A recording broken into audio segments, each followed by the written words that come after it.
President William Ruto has dared Raila Odinga to bring on Maandamano. Come baby, come baby.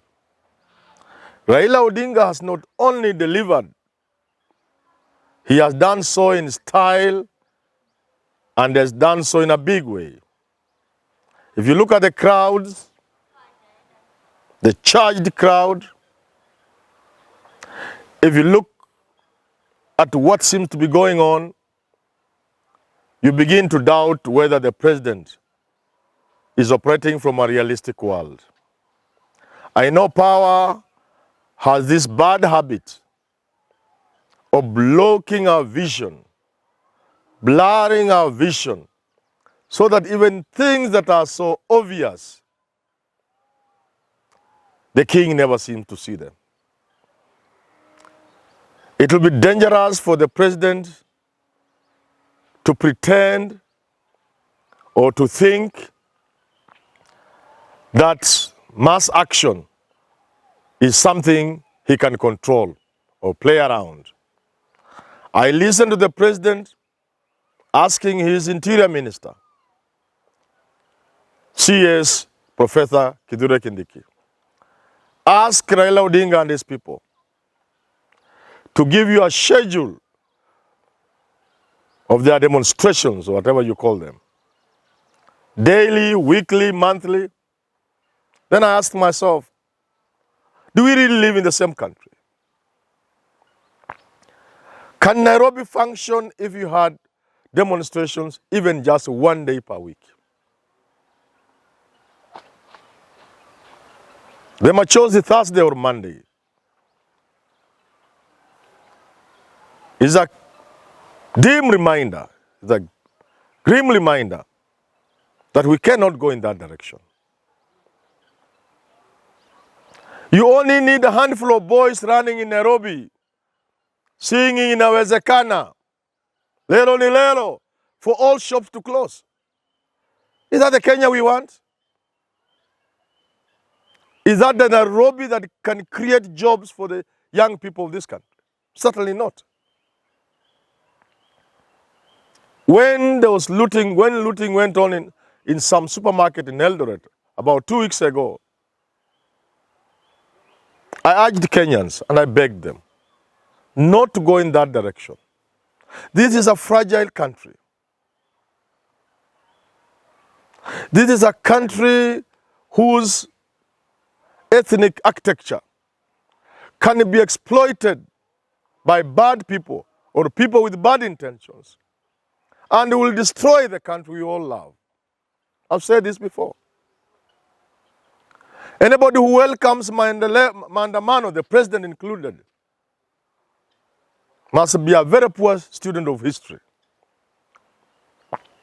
Even more, he could not sleep peacefully.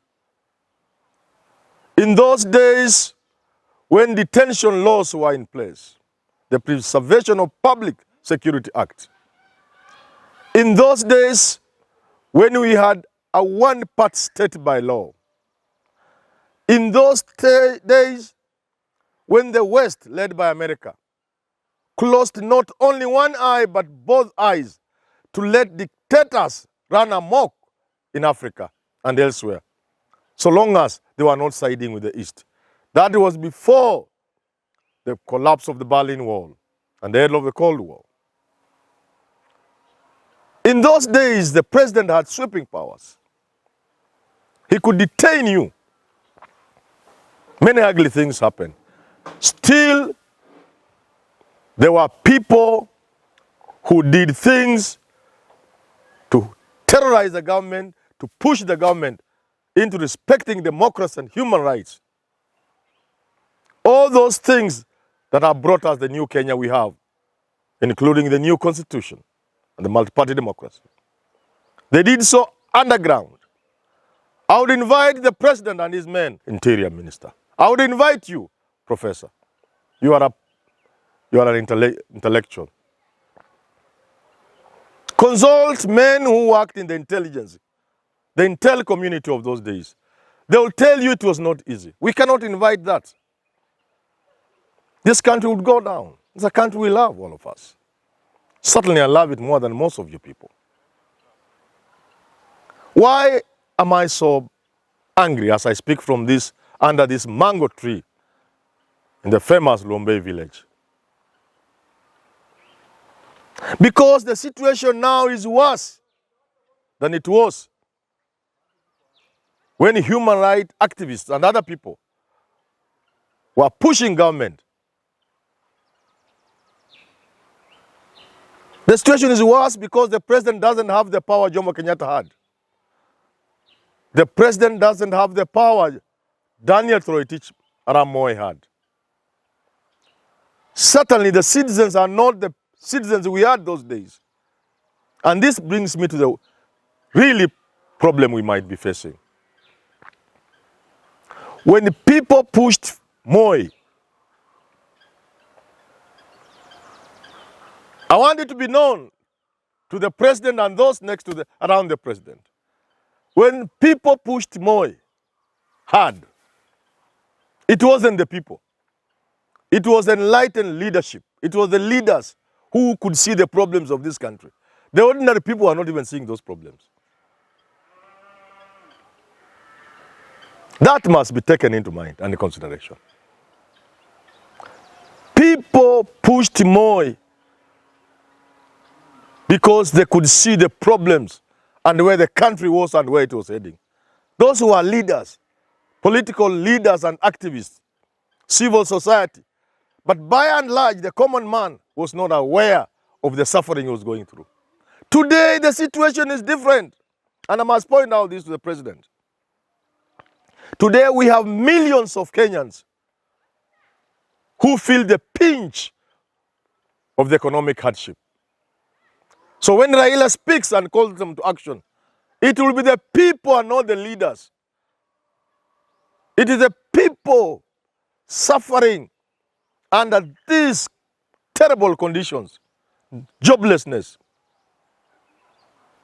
watching loved ones die because of lack of medical care, collapsed health system, problem with school fees, rising prices of things, unga, mafuta.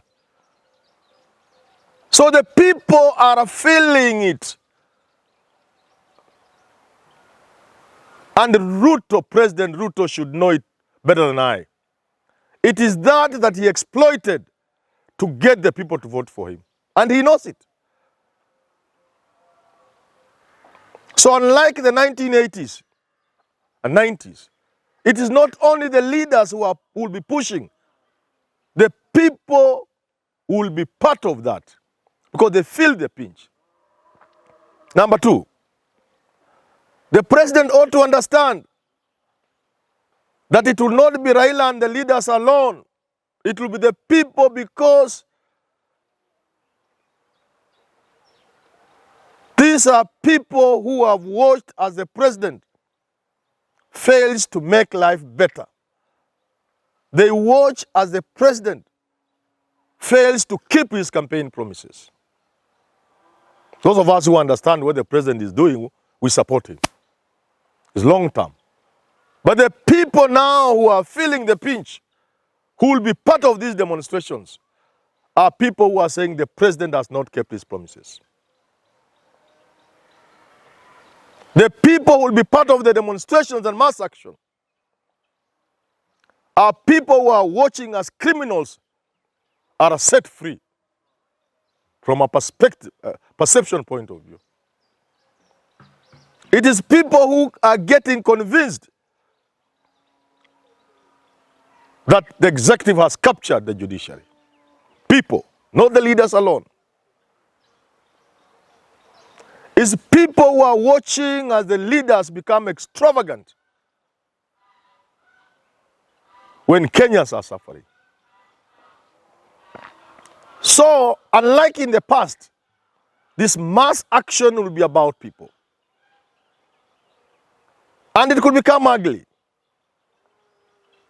I ask the president, I urge him, I almost beg him, do not dare Raila. Just find a way of coexisting. There's no need for handshake. But daring Raila is something I wouldn't encourage. I'm saying this is a fragile country, made of people of different backgrounds, people that are very easy to hurt. Let's not play with that kind of arrangement. It's a delicate arrangement. We are in a country, I've repeated severally, where millions upon millions of people believe this election was stolen. Again, they believe so. The courts have ruled it's not so. But there are millions of people who believe. I've said it repeatedly. There are people who are hurting inside badly. I speak today from Western Kenya. I could capture, and I still can capture, the mood on the ground. The young men, especially boda young men who supported the hustler movement and voted for Ruto from this part of the world, if elections were to be held today, none of them will vote. Because they are disillusioned already. We have so many disillusioned people, a majority who are young and burning with energy and anger. We cannot allow this country to encourage mass action. We will lose it. So I urge the president and those around him and his advisors, don't dare Raila. I read a tweet from Taingunyi. He has nothing to lose. And he's a master of the trenches.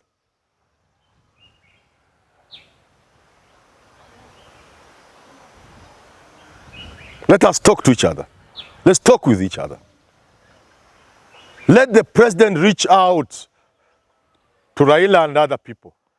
Not to bribe them, not to go into a handshake, but just to tell them we have a country. It belongs to us and our children.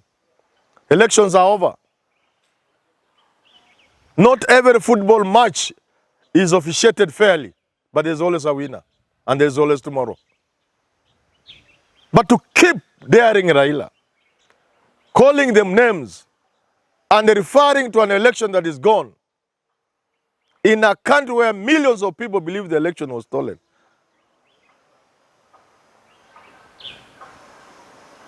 Under this mango tree, I leave it there. But I urge the president, even I also urge Raila Odinga, to think about this country, to think about our children and their children, to think about generations to come, and to look at countries that broke down in the 1960s and the 1970s, examples around us, and ask yourself whether any of those countries has rebuilt enough to be what it was even in the 60s. When the answer is no, as it should be no, any of our leaders will think twice, either before they dare others to bring on Maandamano, mass action, or from the side of the opposition to organize those things. Because this is a country we could lose any moment. We pray we don't lose it. Not for us, but for our children and their children.